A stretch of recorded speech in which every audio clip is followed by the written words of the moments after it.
Harvesting fresh produce is the reward for all of your hard work in the garden, and in today's video I'm going to give you tips to make the most of your harvest.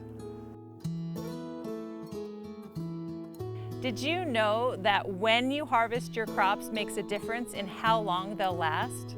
The best time to harvest is first thing in the morning. That's when the temperatures are the coolest and the moisture content in that produce is the highest. The second best time to harvest is after the heat of day when the sun has gone down and temperatures are beginning to cool. Clean, sharp pruners or scissors not only make harvesting easier, but it's better for the plants.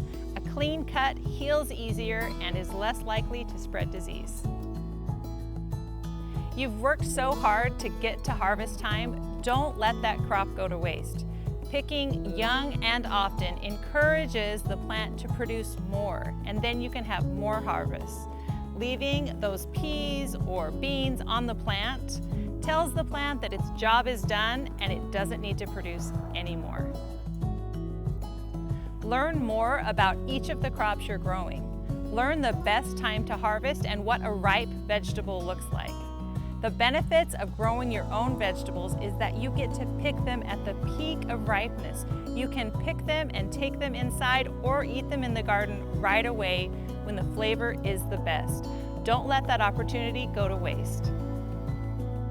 And finally, when you're harvesting herbs and cut and come again crops like lettuces and kale, it's important to only take about a third of the plant at a time.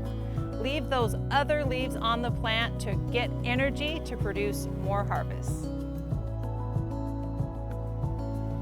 It's easy to focus on all the challenges and hard parts of gardening, but the harvests make it all worth it. Make the most of these harvests, pick your vegetables at their peak, and enjoy each one. For more information about harvesting your vegetables and even how to grow most crops, head to kellogg.garden.products.